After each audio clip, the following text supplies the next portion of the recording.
It's been a long time coming, but the New Jersey Devils finally secured a spot in the playoffs. And also, let's talk about the life of an NHL legend who we lost way too soon. We have a lot to break down in today's episode of Locked On Devils. Buckle up, everybody. You're Locked On Devils, your daily podcast on the New Jersey Devils, part of the Locked On Podcast Network, your team every day. Hi, this is Bryce Salvador, and you're Locked On Devils with Trey Matthews. Scores! Oh, Stevens stepped up, nailed him. Brodor's got the puck. What a shot. The Devils win the Stanley Cup. Alrighty now, what is up, New Jersey? Welcome back to the Locked On Devils podcast here at the Locked On Network. I'm your host, college hockey play announcer, Devils are our pucks and pitchforks, and also part-time credential MIA member, Trey Matthews. This episode is going to be an interesting one. When this episode goes live, it'll be Friday, April 11th. Let's go back to April 9th. It was a bittersweet day within the Devils organization. On the good side of things, thanks to the Rangers losing to the Flyers, the Devils have now officially clinched a spot in the playoffs. But on the sad side of things, the hockey world lost a really great guy. Former NHL exec Ray Shero passed away at the age of 62. Like I said, it's going to be an interesting episode because in the first segment, I'll focus on the good. I'll talk about the Devils clinching a spot in the playoffs, what it means to the organization, what it means to someone like Sheldon Keefe. Then in this second segment, I wanted today's episode to focus on Ray Shero, the impact he's had with the Devils and hockey in general. I decided to talk about it in the second segment because I want that to be the bulk of today's episode. Then in the third and final segment, I'll end on a positive note. Dougie Hamilton and Jonas Siegenthaler could return to the Devils lineup just in time for playoffs. One a little quicker than the other, but I'll get to that a little later. All right. On Wednesday, the Flyers beat the Rangers 8-5 in an absolute barn burner. It was crazy. The game went off the rails. If the Rangers lost to the Flyers in any sort of manner, the Devils were officially in. They clinched a playoff spot. Lo and behold, the Flyers pulled through. I think it was interesting for some Devils fans because they're just wondering, like, who do we root for? Do we root for the Flyers or do you root for the Rangers? There's really no right answer, but I think more people are happy with a Rangers loss than a Flyers win. If I had to make an educated guess, I know I certainly was, but thank you to the Flyers for taking care of business, but it's a little less fulfilling, at least for me, because I would have liked the Devils to beat the Bruins and clinch their spot in the playoffs right then and there, but they had one of their worst performances in recent memory. I guess that's the epitome as to how the Devils season has gone, which is it's just a roller coaster. A curveball can be thrown your way, and sometimes you just got to roll with it, or in the New York Yankees case, get a torpedo bat and just make the most of it, pray, and see what happens. The Devils are now officially going to the playoffs. Get your rally towels ready. Get ready to bring the energy to the Rock. I'm really looking forward to it. First time the Devils will be in the playoffs since, how long has it been? 2023. So not too long ago. They will take on the Carolina Hurricanes, but since the Devils are the third seed in the Metro, they will not have home ice advantage. I think this goes without saying, and I'm definitely going to talk about it in a future episode. Going up against the Hurricanes is going to be a tall order for the Devils. It's going to come down to physicality because I remember the second round matchup between these two teams, and the Hurricanes took care of business in 5 games. In fact, I talked about the physicality. You saw Eric Haula and Stefan Nason go mano-a-mano with each other. That was actually pretty entertaining. I think Nason won that particular fight.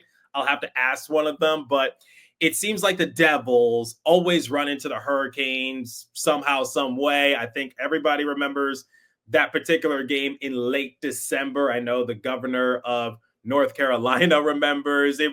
It was crazy. I don't think there's any love loss between these two teams. Devils do not have Jack Hughes. So they're going to have to rely on players like Jesper Bratt, Nico Hischier, maybe even Luke Hughes to do a decent amount of the scoring. I really want to see the Devils' more physical players bring their A game. I'm talking players like Stefan Nason, Brendan Dillon, Paul Cotter, maybe Eric Haula. I want to see Brett Pesce put his body on the line. You know, he's not afraid to get down and dirty and block a shot. That's what I think it's going to come down to. And I think that's what ultimately ended the Devils in 2023. Devils are still missing some key assets in Jack Hughes, Dougie Hamilton, Jonas Siegenthaler. My goal for the Devils, just don't get rolled over in the playoffs. Don't make the Hurricanes sweep you. Make it difficult for them to beat you. It's baseball season, so I'll use a baseball analogy. If you're going to go down striking out, you better go down swinging. Don't go down looking. And we're going to talk more about it within the next few weeks. I'm really excited for the playoffs. It's right around the corner. It's April 10th as I'm recording this episode. I believe the playoffs start April 19th. Like I said, Devils will not have home ice advantage, but Devils made it to the playoffs. That was my goal for them coming into the season. And regardless of what happens, the Devils did what they were supposed to do. They did not make the playoffs last year, so technically this is an improvement. And Sheldon Keefe keeps his personal playoff streak alive. He made the playoffs for 5 straight years with the Maple Leafs. I know he won the Calder Cup with their AHL affiliate, and now he's taking the Devils to the playoffs. I think Sheldon Keefe deserves a lot of credit, and it's one of the reasons why I think people have the wrong perception when it comes to a head coach, because when things go wrong, who's the first person you blame? You blame the head coach. But when things go right, who's the last person you give credit to? The head coach. I'm going to give my appreciation to Sheldon Keefe.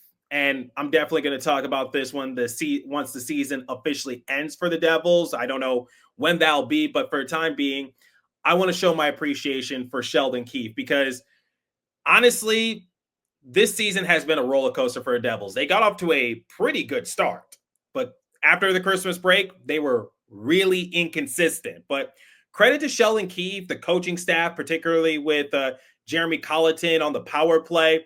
The Devils always found a way to make it work.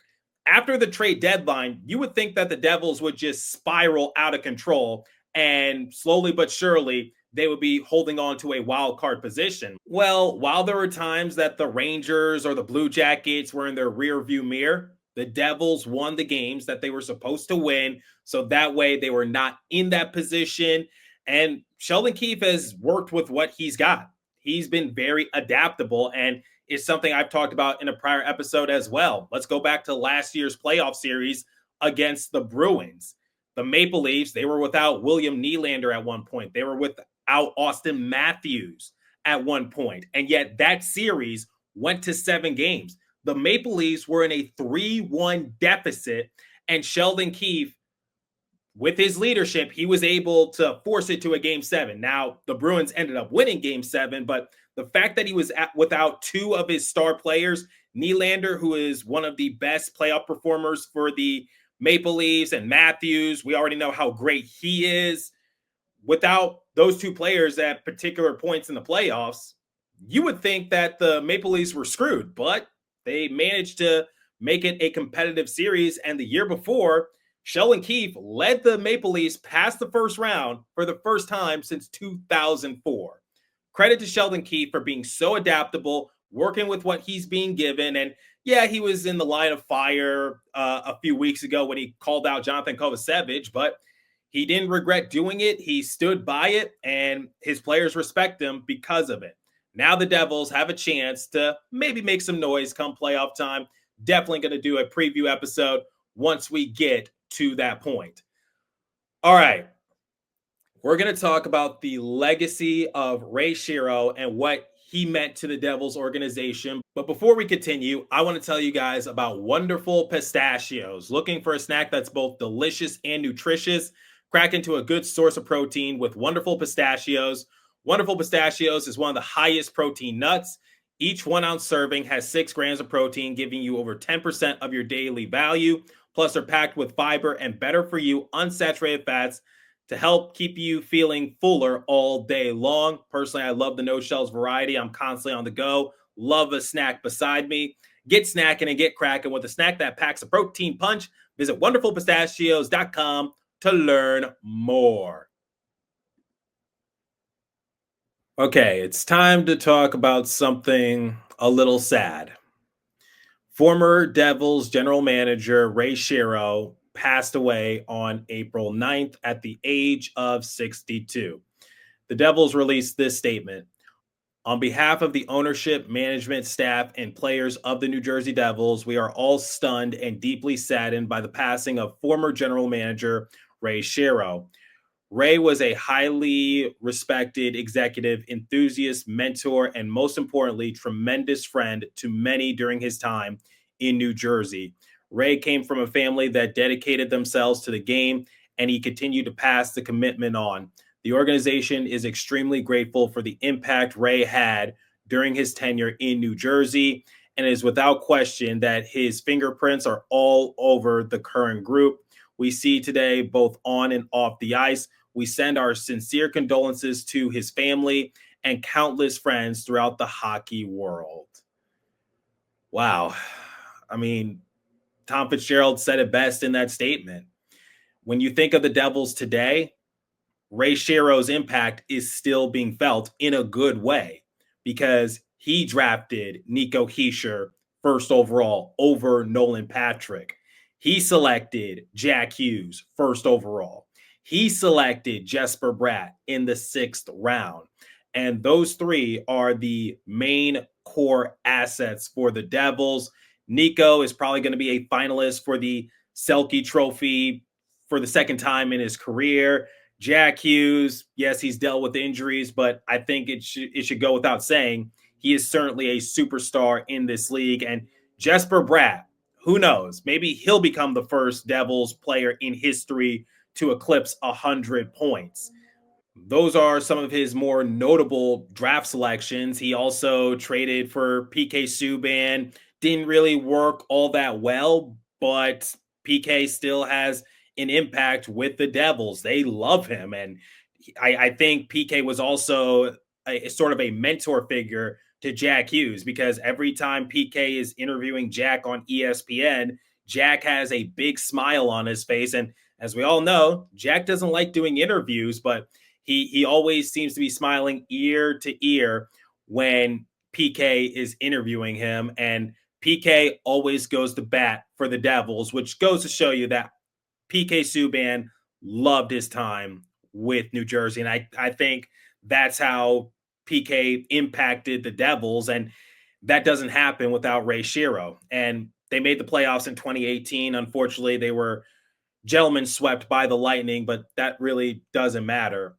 The big thing that I want to talk about was the 2 trades he made with Taylor Hall. So let's go back to June 2016. Devils traded Adam Larson to the Oilers in exchange for Taylor Hall. Taylor Hall is the first and only Hart Trophy winner in Devils history. And regardless of what you think of Taylor Hall, I think people would love to have him back on the Devils roster at some point. Now, unfortunately, it didn't really end all that well. December 2019, the Devils ended up trading away Taylor Hall. They traded him to the Arizona Coyotes. And in return, the Devils got players like Nate Schnarr, Nick Merkley. Those names don't ring a bell, do they? Well, this next name will ring a bell. Kevin Ball. Devils ended up using Kevin Ball to get Jacob Markstrom. Prior to the injury, I think a lot of people would say that Jacob Markstrom has been one of, if not the biggest reason why the Devils are in their current position, because once again, before he got injured, he was carrying the Devils in a lot of those games, and he was a big reason why the Devils never went on any lengthy losing streaks and stayed afloat. Jacob Markstrom, I think, has had a good impact with the Devils. 2020 conditional first round pick from the Coyotes that the Devils ended up using to select Dawson Mercer. Regardless of what you think of Mercer, if he develops and becomes what everyone hopes he becomes, I think he's anywhere from solid, mediocre to terrible at times. But if it works out with the Devils, great. If not, then the Devils can trade him away, and I think they can get a decent-sized return package. You never know. 2021 conditional third-round pick, the Devils ended up using that pick to get Jonas Siegenthaler, who plays a big role on the Devils' blue line. He's injured right now, but I think everyone has felt Siegenthaler's impact.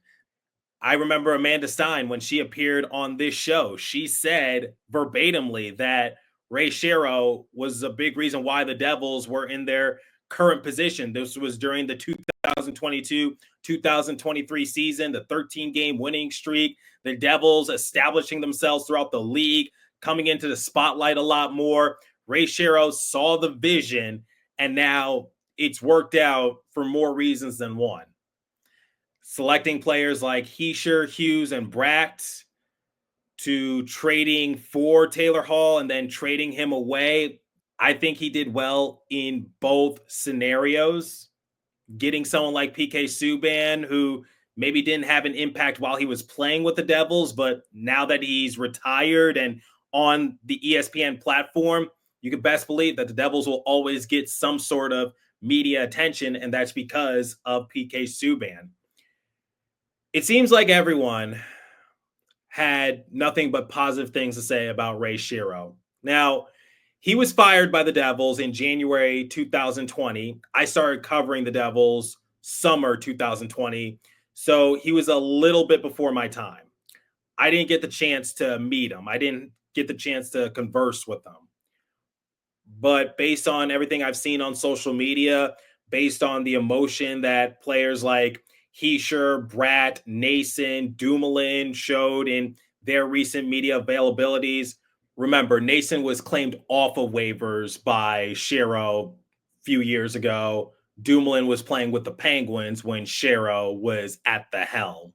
They all showed emotion. They all just shared great stories, and I think the fans also echo that. So may Ray Shero, a great guy, rest in everlasting peace. The hockey community lost a really great person. And I hope the Devils keep the blueprints that he laid out, because so far, so good, in my opinion.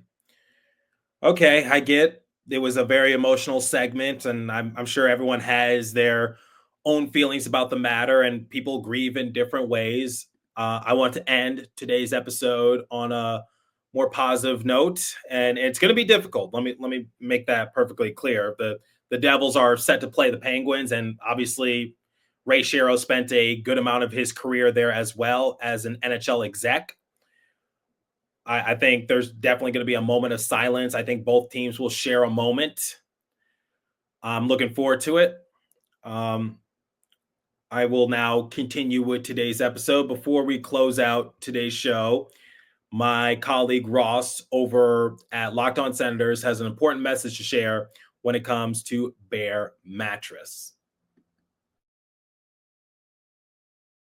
Do you have trouble sleeping? If so, you're not alone. That used to be me, lacking rest, tossing and turning. I was late for meetings. I never felt like myself. That's until I found Bear Mattress. Bear Mattress and their sleep recovery technology helped me fall asleep faster, as well as enjoy deeper sleeps. I felt like myself again, and you can too. Bear Mattress knows that every sleeper is different. That's why they have their sleep quiz on their website that finds you your perfect match. As a side sleeper, I matched with the Elite Hybrid Mattress, and I've been telling everyone in my life they have to try Bear Mattress risk-free. You can sleep on your Bear Mattress up to 120 nights, and if you're not getting the best sleep of your life, you can get it refunded. They'll pick it up with absolutely no hassle. So go to bearmattress.com and use my promo code LOCKEDONNHL at checkout to get 40% off site-wide. This offer is not available anywhere else. You have to use my promo code on the very last page of checkout to get this discount. That's bearmattress.com. Use my promo code LOCKEDONNHL for 40% off site-wide. Bearmattress.com, promo code LOCKEDONNHL. Okay, to close out today's episode, here's an injury update when it comes to Dougie Hamilton and Jonas Siegenthaler. According to Christy Flannery of the Hockey News, she shared this on her social media page and said, Dougie Hamilton is out on the ice now. On the other side of the rink skating is Jonas Siegenthaler. It's worth mentioning that there was a report saying that Dougie could return in time for the first round of the playoffs. Initially, Tom Fitzgerald said that he would be surprised if Dougie returned for the first round. He was anticipating for Dougie to return come the second round, but I just said that's a tall order for the Devils to make it out of the first round. That's just my personal opinion, but getting Dougie back would be huge. And before I talk about that particular matter, Christy followed up and said that Sheldon Keefe stated, quote, "It is very, very preliminary at this point."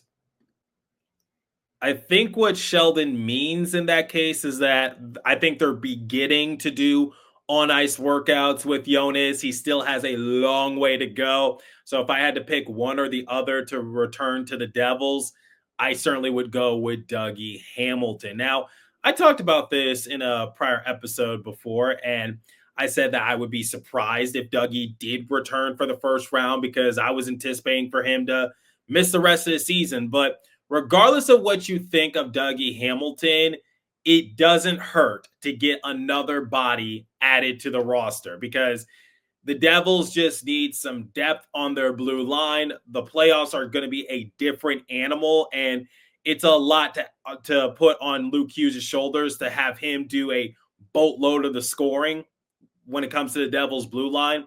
So I think getting Dougie Hamilton back, for one, it's going to make your power play stronger.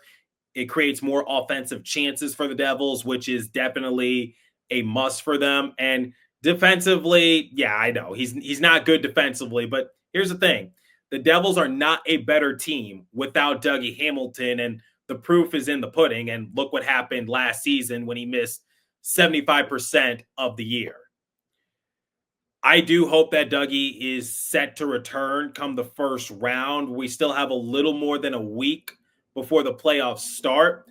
A lot can happen within that time frame. We've seen it happen before. I think Dougie can return, but I don't think the Devils are going to rush him. And the same can be said for Jonas Siegenthaler. Isn't that something? Jonas got hurt in the game against the Penguins a few months back, right before Four Nations. And now we get a positive update regarding his injury right before the Devils take on the Penguins once again. So I think it's definitely going to be compelling. But if I had to make an educated guess, I would say that they're going to take their time. If they're not 100% to go, I don't think it's worth the risk because you do have to ask this honest question, which is how far can the Devils go in the playoffs realistically? Can they compete for the cup? If Jack Hughes was healthy, I would say, yeah, go for it. But you're missing an important piece, and you got to beat a team 4 times out of 7 in multiple rounds. So just think about that, put that into perspective. But let me know your thoughts. How far can the Devils go in the playoffs? Would you like to see Dougie and Jonas make their triumphant returns? Do you think it helps them? And also share your personal story when it comes to Ray Shero. I think that can help a lot of people. Seems like he was a great guy, and his impact is still being felt for all the right reasons within the Devils organization. Once again, curious to hear your thoughts. Leave a comment down below if you're watching on YouTube. If you're listening on a podcast streaming service, hit me up on my personal X Page app at TreyMatt4 or the show's X Page app at Locked On Devils. As for today's episode, that's all the time I have for you. Continue to stay safe. Have a wonderful day, New Jersey. Go Devils. I'll catch you guys next episode. Thanks for listening once again.